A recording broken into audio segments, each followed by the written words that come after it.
Warning, the Savage Nation contains adult language, adult content, psychological nudity. Listener discretion is advised. And now, the world's most exciting podcast, The Savage Nation, home of borders, language, culture. And here he is, New York Times best-selling author and National Radio Hall of Fame inductee, Michael Savage.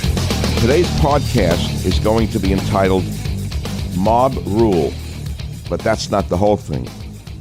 The whole thing is mob rule. Some mobs are more equal than others.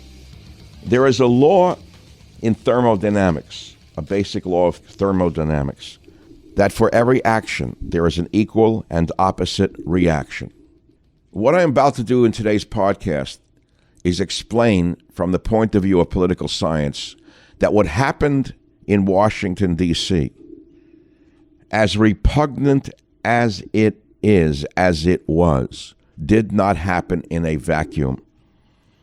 It was a reaction to months and months and months of lawlessness egged on by Nancy Pelosi and the very same Democrats who are now on their high horses and their phony moral high ground.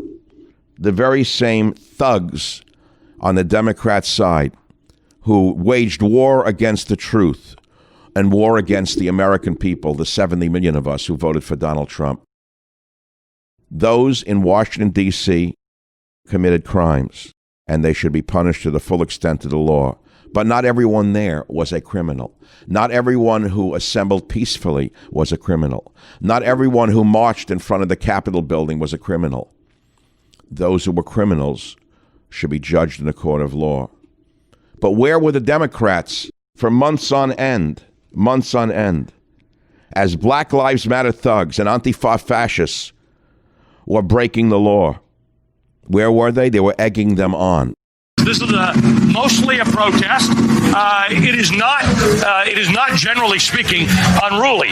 That ain't a riot, what we're seeing right now in Minneapolis. They are strictly principled anti-fascists, and they've taken a principled stand to stand against white supremacists and white nationalists wherever they may show up. I argue to you tonight, all punches are not equal morally. It says it right in the name, Antifa, anti-fascism, which is what they were there fighting. Listen, there's, no organization is perfect. There was some violence. Any reasonable person would say we shouldn't be destroying other people's property, but these are not reasonable times. But thank goodness for the looters, man. I don't care that much about statues. Shouldn't that be done by a commission or the city council, not a mob in the middle of the night throwing it into the harbor? People will do what they do. What you're seeing behind me is one of multiple locations that have been burning in Kenosha, Wisconsin. Do not get it twisted and think that, this is something that has never happened before, and then this is so terrible, and where are we, and these savages and all of that. This is how this country was started. People get mad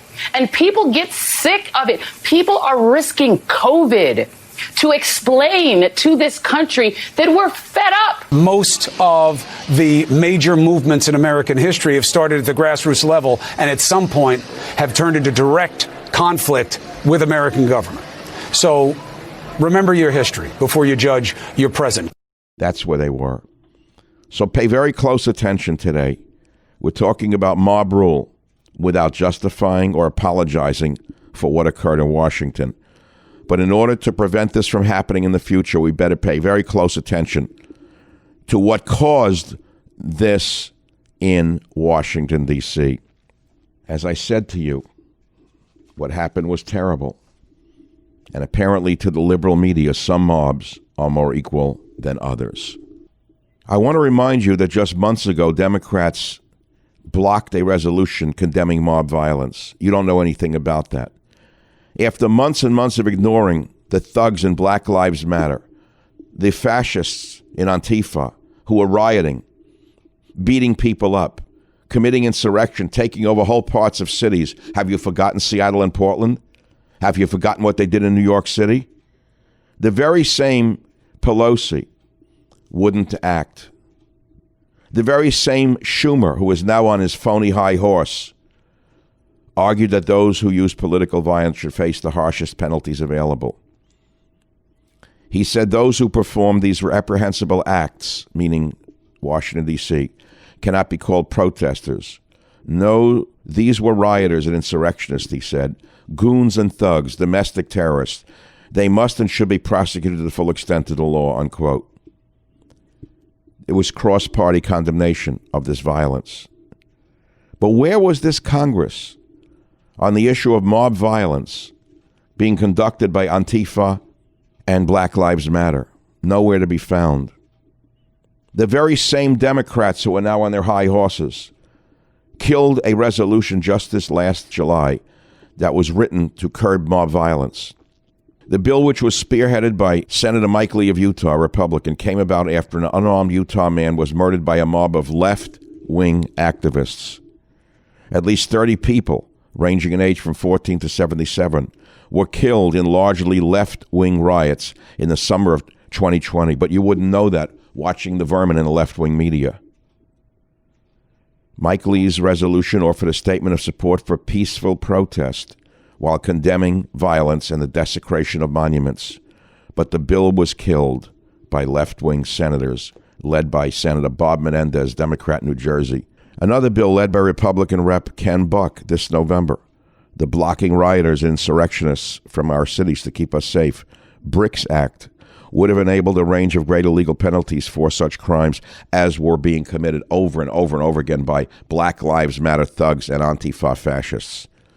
It was killed in the Democrat-run House Judiciary Committee. And so the rioters who stormed the Capitol will take a maximum of 5 years for rioting, an amount just between the U.S. sentencing laws for possession and sale of marijuana.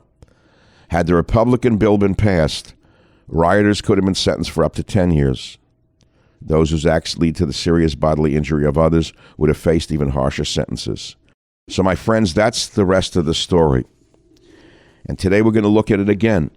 Mob rule, how some mobs are more equal than others. And we will begin with the Old Testament. Very important you hear me. We have to go back to the moral authority, the greatest moral authority, the Old Testament, a wise and reliable starting point for discussion. Exodus 23:2 says it very, very, very clearly, quote, "You shall not follow a crowd to do evil." What happens? Well, when that warning is ignored, it plays out numerous times in the Bible, most famously in the New Testament in Luke. Crucify him! Crucify him! If only Nancy Pelosi had really read the Bible. I'm Michael Savage. Now let's look into why some mobs are more equal than others.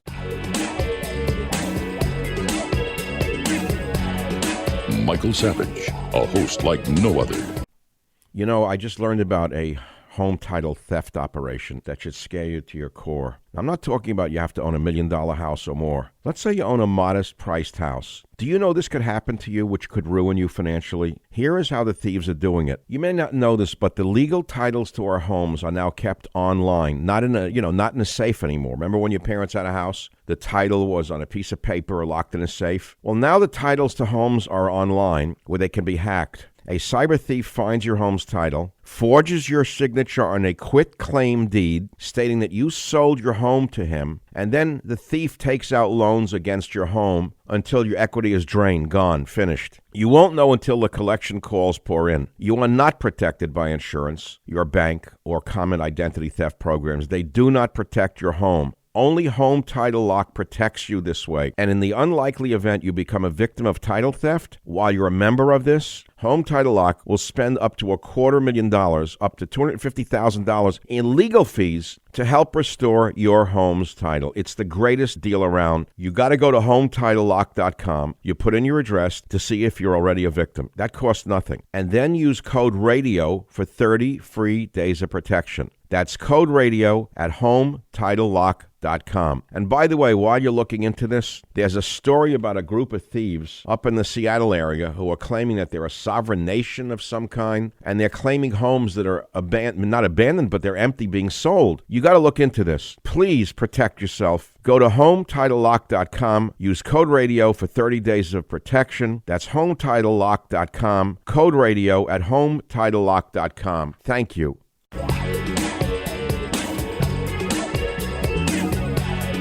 Before we actually look into mob rule and how some mobs are more equal than others, we must look at today's news. Good evening, Mr. North and South American. All the ships at sea flash. New York City. Michael Goodwin wrote, Democrats blowing House control right off the bat with the Trump vendetta. Can you disagree with him?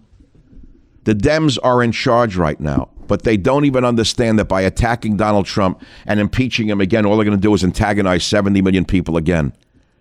Why are they doing this? Because they love division. They love to keep us divided. Do you understand what Pelosi is doing here? Drawing up articles accusing the president of inciting an insurrection? Do you understand what she's doing here? She knows it doesn't stand a chance in hell of being passed. Are you listening to that? We know that Trump was knocked off Twitter, while Iran's Mad Mullah and other global gangsters are still allowed on Twitter by the same rules. Can you believe this? Biden, the phony, says he wants to unite the country.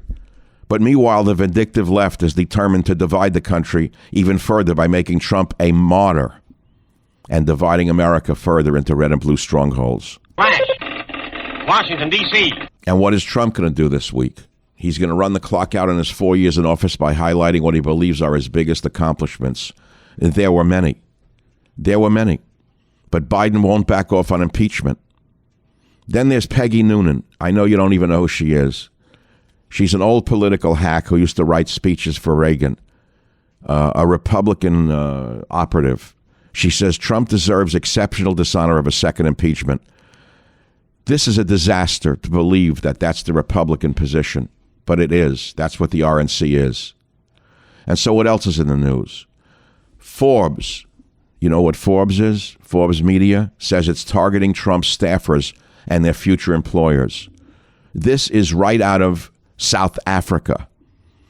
They're going after Sean Spicer, Sarah Huckabee Sanders, Stephanie Grisham, Kayleigh McEnany. They want to attack those who worked for Trump for the rest of their careers. This is right out of a Soviet-style purge. So-called Lincoln Project, an anti-Trumper group of so-called Republicans, says it is building a database of Trump officials, and they will be held accountable, whatever that means. And some are saying that Donald Trump's presidency is ending a lot like Andrew Johnson's. Well, I'm not that interested in history right now. I've given you enough. The lead story, of course, is the impeachment farce. The impeachment farce being promoted by Nancy Pelosi. She's a full-blown maniac.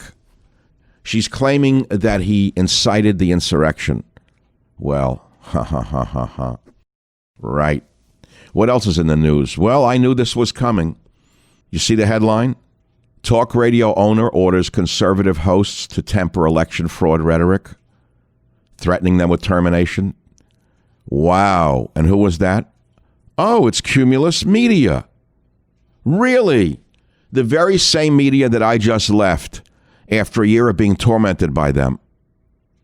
Cumulus Media, which employs some of the most popular right-leaning talk hosts in the United States, told its on-air personalities to stop suggesting the election was stolen from Trump or face termination. Can you believe this? Brian Phillips, Executive Vice President of Content for Cumulus. Listen to what Brian Phillips said. We need to help induce national calm now, said Brian Phillips. We will not tolerate any suggestion that the election is not ended. The election has been resolved, and there are no alternate acceptable paths. The memo adds, if you transgress this policy, you can expect to separate from the company immediately. This corporate clampdown on conservative hosts by Cumulus is quite shocking. Are you listening? Are you listening to what I'm saying to you? Because, my friends, I got out just in time. As you well know, Cumulus deplatformed me a long time ago.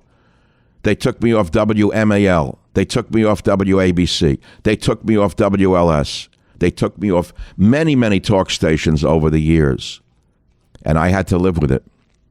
But my contract was up at the end of December, and here I am, trying to tell you the whole truth and nothing but the truth on my podcast. So now you see what's going on in Cumulus Media.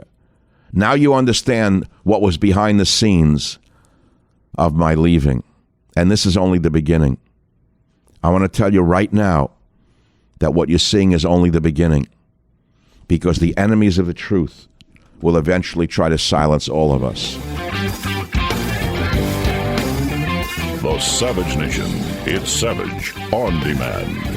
It's as good as gold. We've heard that from the beginning of time. Do you know why? Because it's as good as gold. Now, what do I mean by that? There are a lot of gold companies out there. Not all of them are bad, but I found the best. That's Rosalind Capital. I found the best, and the way they've been dealing with me is the way they're going to be dealing with you. The most professional gold company I have ever found. That's why I'm telling you about them today. Now, buying gold and silver can help people safeguard their wealth. It seeks to conserve what has been accumulated in a real way. Precious metals are not for the get-rich-quick crowd, okay? Now, while the purchasing power of the dollar is falling, it's in decline, the price of gold has increased. For example, since the year 2000, dollar has lost over 31% of its buying power, while gold has increased in price over 500% in the same period. Let's look at it another way. With gold at $20 an ounce in 1920, you could buy a decent suit for the same money as $20. With gold now over $1,800 an ounce, you could buy a really nice suit. Let me put it another way. Gold has stood the test of time in the face of CPI inflation. Why should we buy gold? Because we are in times of uncertainty. We don't know what's coming next. Global health emergencies, trade conflicts. Who knows what's coming with the new president? Fluctuations in stock markets are tied to inherently unstable paper-based assets. There's an old saying that I've used my whole life. You know what it is? In times of strength, prepare for times of weakness. Are you still strong right now? Well, not as strong as you were a year ago, and I think it could get a lot worse a year from now. I'm telling you to buy gold in plain English. This is not a get-rich-quick opportunity. This is for the long term, and I recommend Rosalind Capital. You can also buy silver. Now, listen to me. There's $1,000 in free gold and silver for qualifying new customers. Please go to the Rosalind website for details. First-time customers buying non-IRA products can get $1,000 in free gold or silver if they spend $20,000. Please go to the Rosalind website for details. It's very important for you. Remember, gold, it's a speculative purchase, and of course, past performance is no indication of future returns. Please read the Rosalind Guide to Gold before purchasing. I'm Michael Savage, and I'm telling you, Rosalind is as good as gold. I want you to call 800-870-8900. Write it down and call it. That's RosalindCapital.com at 800-870-8900. It's the one number you need for gold. Write it down and call it. 800-870-8900. 800-870-8900. RosalindCapital.com at 800-870-8900. Remember, it's as good as gold, especially with Rosalind Capital at 800-870-8900.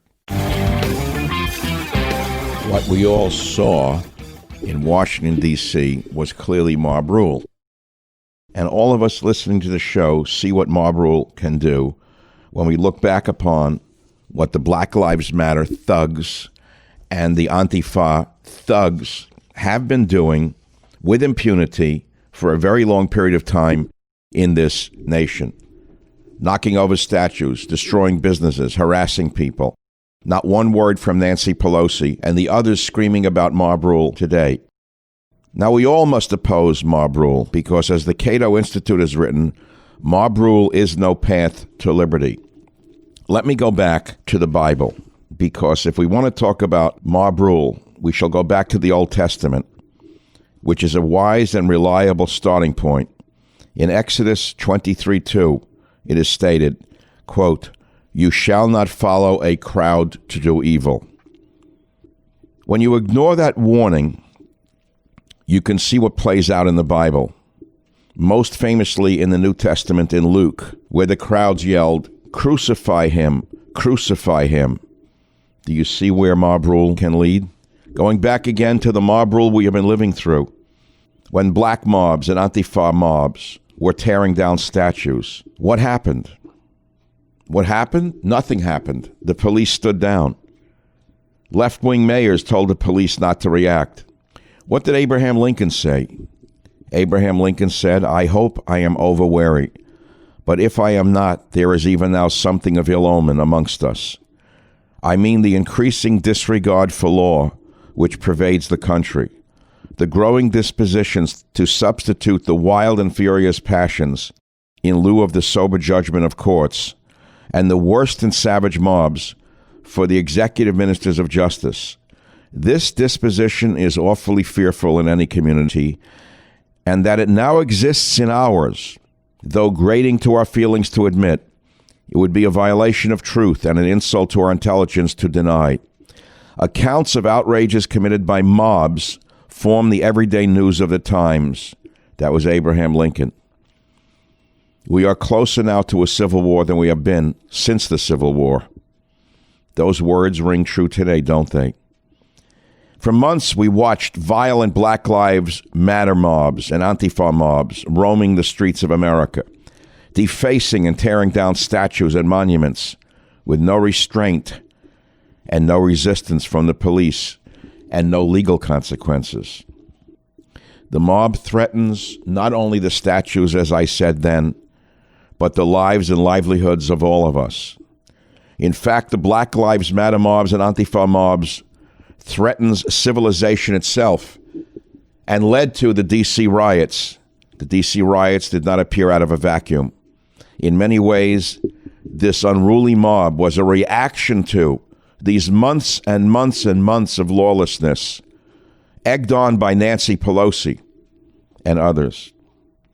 You may celebrate the destruction of disfavored statues and monuments, but what would you say about the vandals in Boston who defaced a monument to the 54th Massachusetts Infantry Regiment, which was the first African-American regiment to fight for the Union?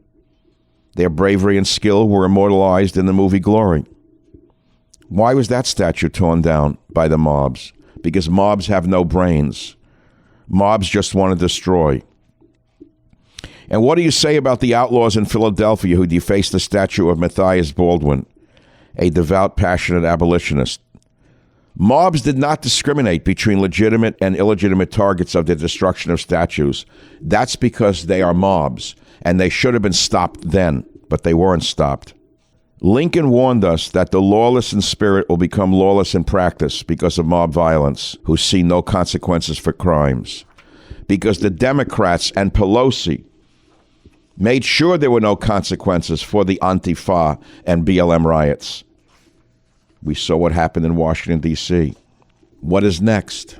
We do not know what is next. But we know this. As the Cato Institute, a libertarian institute, writes, mob rule is no path to liberty. No path to liberty. We saw what happened when Congress was disrupted as it was performing its constitutional duty. We may have thought it was a rigged election, but it was still our elected Congress. Cato also wrote about BLM and Antifa the following. They quote a Walter Olson, who wrote in June during protests against police violence by BLM and Antifa, quote, "It should not be that hard to distinguish between peaceful, lawful assembly in pursuit of political causes on the one hand, and property destruction, assault, intimidation, looting, and riot on the other," unquote.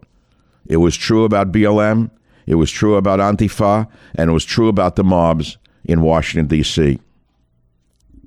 We all know that the assault on the Capitol went too far. There is a large difference between peaceful assembly and an assault upon property and people.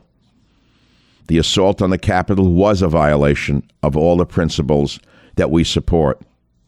We must all understand that we must support the rule of law, no matter how repugnant it may be at times.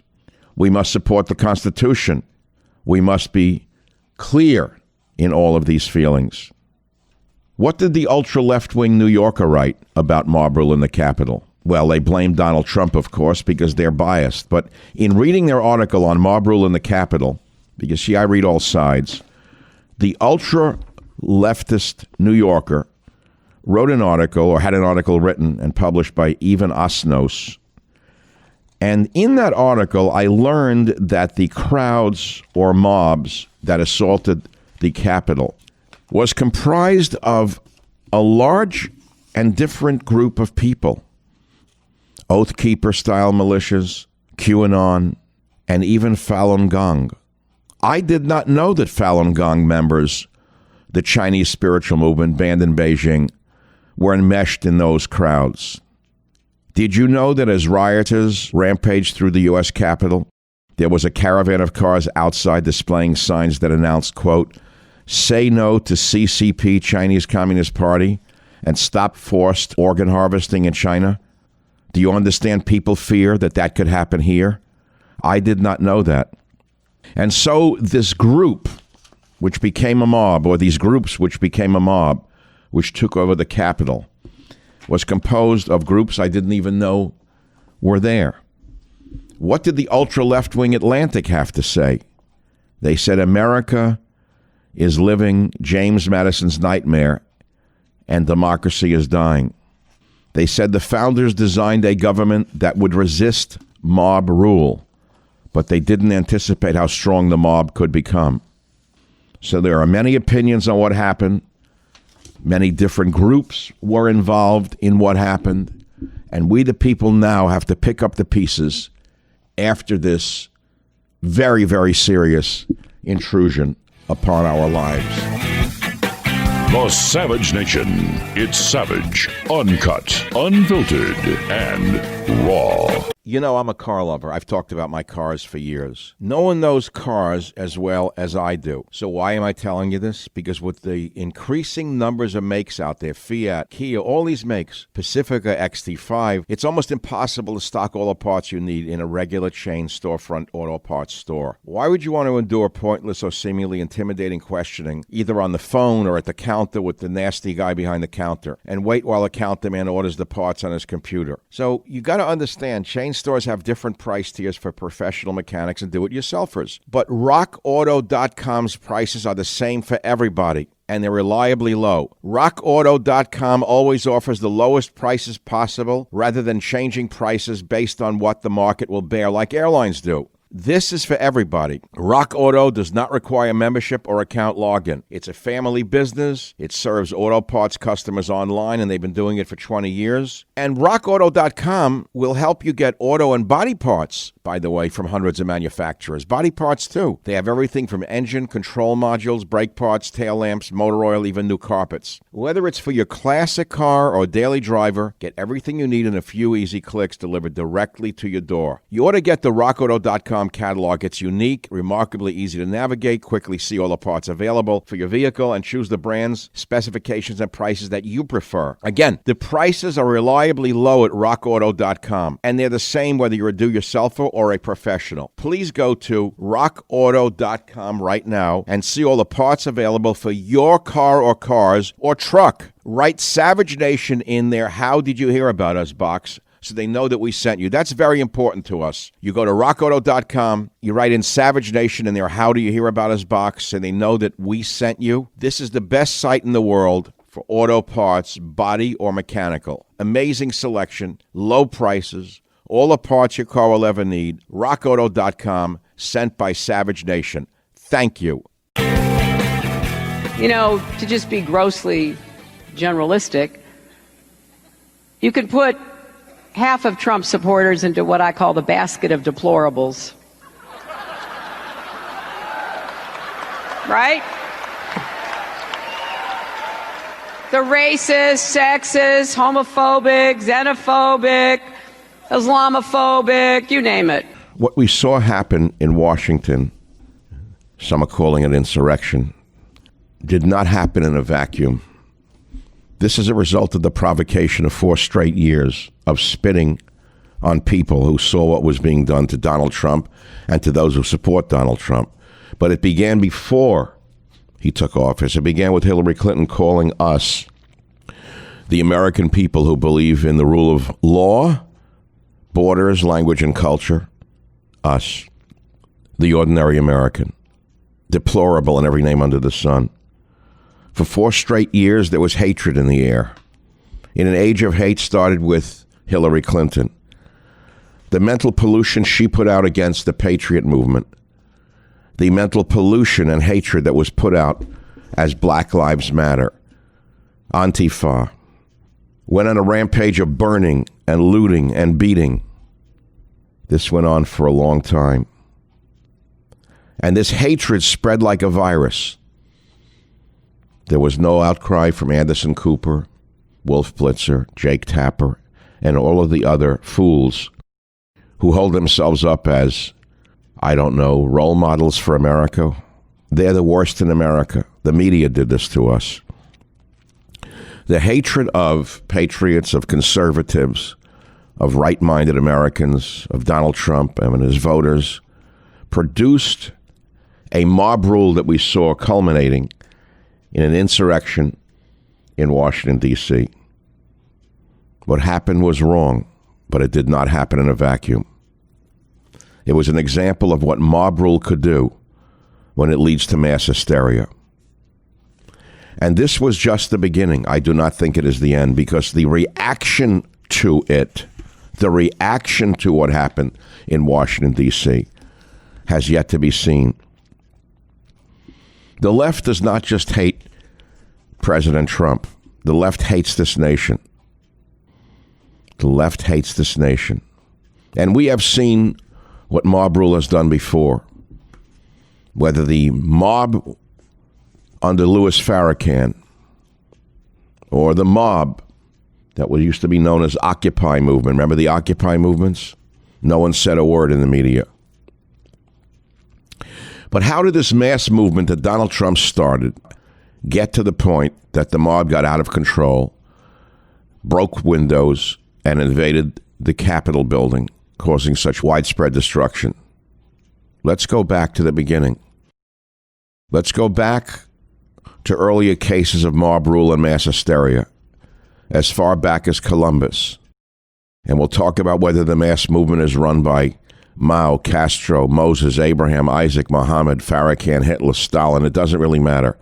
The cause and the symptoms are actually the same. All of these movements rely upon a certain fundamental anger, with the exception of perhaps modern Christianity. In the beginning, Christianity was not born of, nor was it spread by the gospel of hatred. Christianity was born of love and spread through the gospel of love, overcoming the gospels of hatred in the past and during our time. Can you say the same about other religions? But what about what happened in Washington, D.C. the other day? In the book The True Believer, Eric Hoffer wrote, mass movements can rise and spread without belief in a God, but never without belief in a devil. He was arguing that the strength of the mass movement was proportionate to the vividness and tangibility of its devil. Tangibility of its devil. An insight not lost on Adolf Hitler. Hitler once said that if the Jew did not exist, we should have then to invent him. He went on to say, it is essential to have a tangible enemy, not merely an abstract one. In the case of the mob in Washington, D.C., there was a clear tangible enemy. It was the media. It was the liberal government that wants to break down our borders, that wants to turn the nation into a polyglot nation, where there is no single unifying language. And of course, the attack upon our culture by the vermin in the media and the vermin in Hollywood. Eric Hoffer tells the story of a Japanese mission visiting Berlin in 1932 to study the National Socialist movement, lamenting they had no devil equivalent to the Jews in their own country of Japan. Chiang Kai-shek of China had the same problem in galvanizing his mass movement when he failed to replace the vanquished Japanese with a new devil. But here in America, the new Jews for the left wing or the progressives are Trump and his supporters.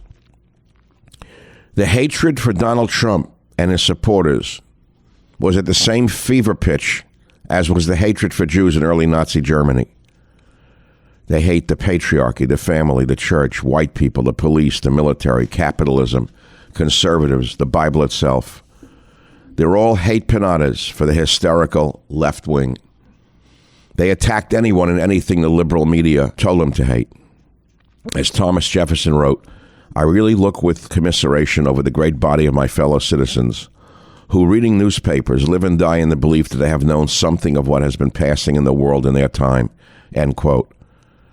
Well, that's just as true today. Do television viewers who watched the riots in Washington, D.C. really knew what caused this? What was passing in the world in their time because they watched ABC, CBS, NBC, and CNN, and MSNBC? Was the news presented by these left-wing outfits really representative of what had been the undercurrent and passing in the world in our time? No. They showed you snapshots, not a movie. And what we're living through right now is a mass hysteria primarily of the left, but not solely of the left. How absurd the left has become in their hatred of Donald Trump and those who voted for him. Their hatred reached a new fever pitch, comparable to mass movements in totalitarian states, and finally the mobs snapped. The hatred of Americans who love their nation, their borders, their language, their culture, their religions, became mainstream, especially on CNN and MSNBC. Now, Fox does not really use hatred as a unifying principle, but the news czar of CNN was apparently raised on the mother's milk of hatred because it's all his marionettes spew. Whoever it is that runs NBC must also have been suckled at the breast of hatred, because that's all you hear from MSNBC's mouthpieces. It's their stock and trade.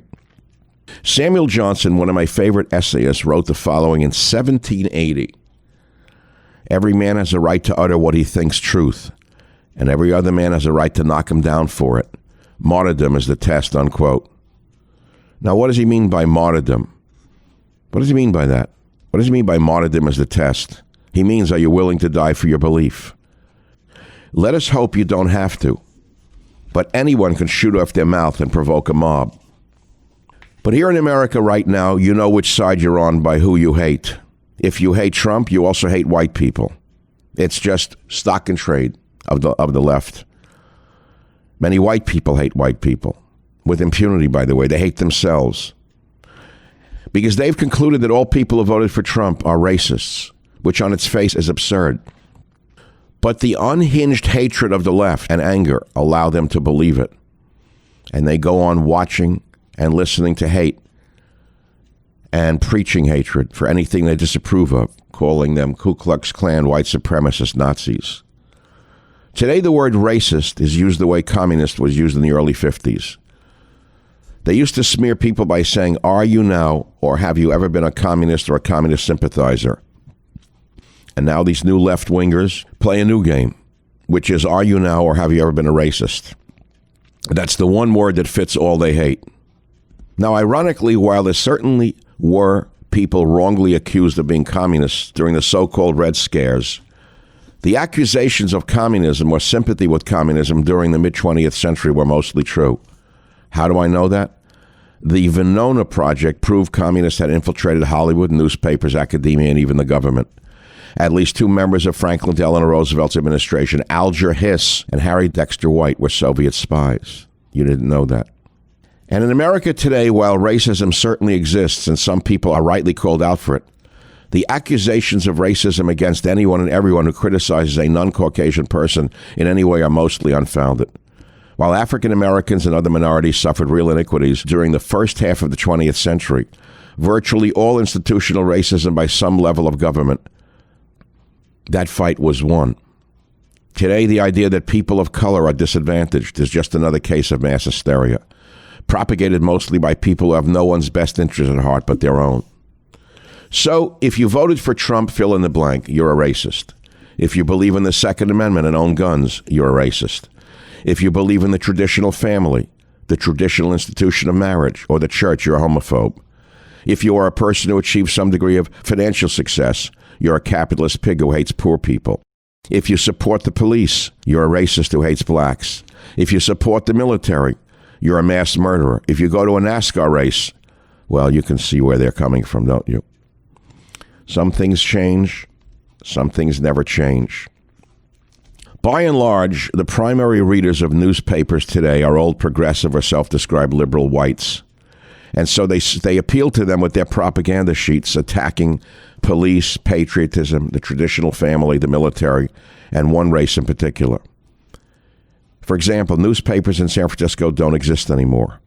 When I moved here, there were two good newspapers, the San Francisco Chronicle and the Examiner. But they died. They died because they submitted to covert propaganda under the thumb of Nancy Pelosi.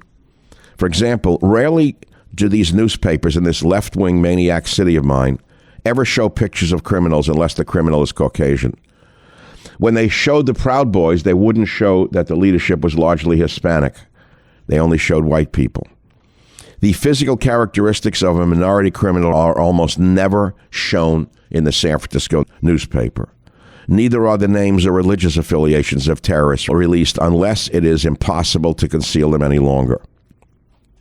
Looking at what happened last week in Washington, you have to understand it did not happen in a vacuum. This was building for years. It was building, as I said earlier, even before Trump was elected. It began, if you want to put it another way, it began with Hillary Clinton calling all of us who love borders, language, and culture deplorables and spitting on us. I'm going to give you an example.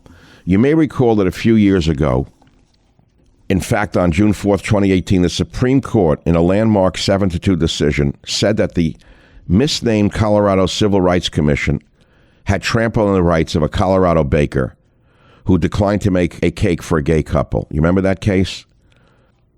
Justice Anthony Kennedy wrote this in the majority opinion. The commission's hostility was inconsistent with the First Amendment's guarantee that our laws be applied in a manner that is neutral toward religion. What we learn, what history failed to teach us, but the Constitution ultimately did, is that mass hysteria cannot, must not, and will not be tolerated in this nation. Did the newspapers across the nation celebrate this affirmation of one of our most basic, cherished freedoms? Of course not. Instead, they blared the following, quote, "In a narrow margin, Supreme Court rules in favor of Christian bakers," unquote. The vote was 7-2, not in a narrow margin. Only editors in the grip of mob rule, mass hysteria could call that margin narrow.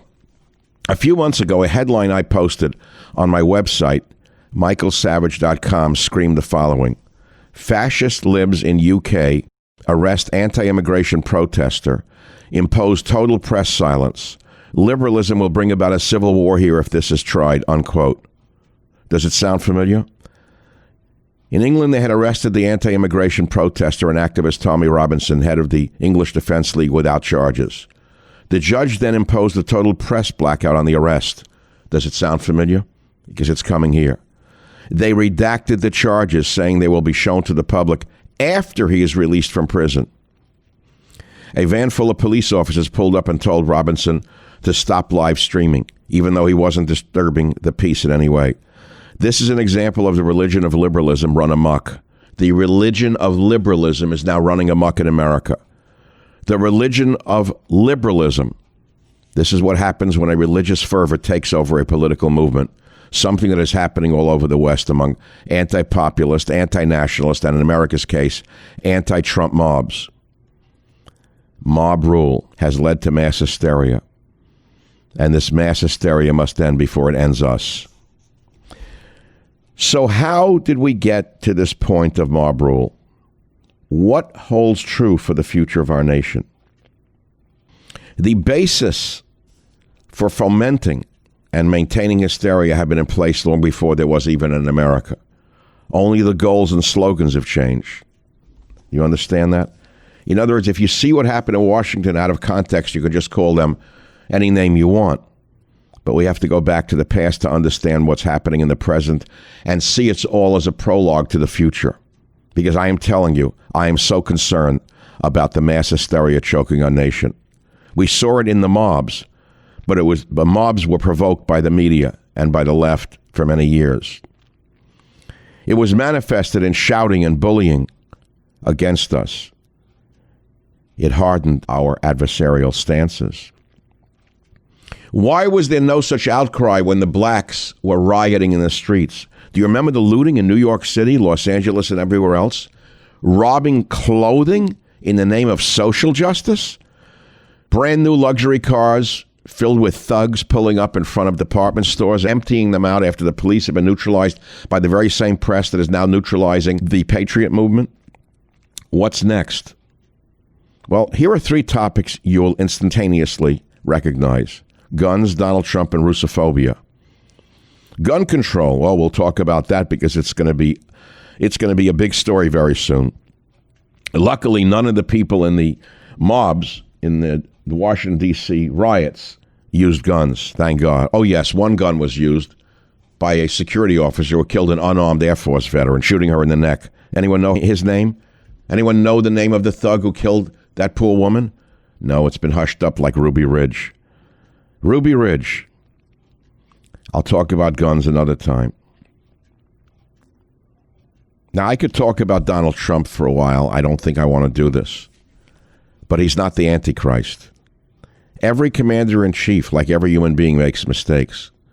But the way the mainstream media and social media have fanned the hatred against Trump and his supporters, they are the ones who provoke not only Black Lives Matter into rioting, Antifa into rioting, but the so-called conservative patriot movement into rioting.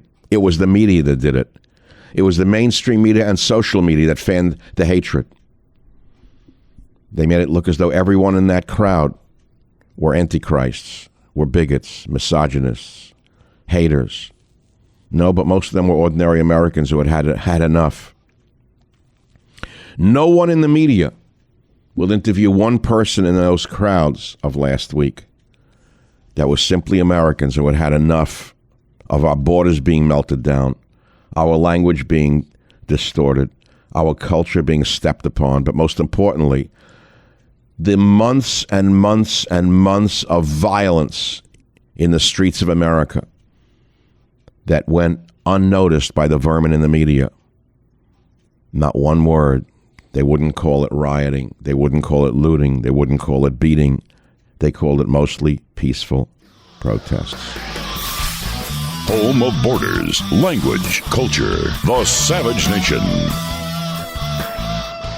In conclusion today, in concluding today's podcast entitled Mob Rule, How Some Mobs Are More Equal Than Others, I want to be very, very clear.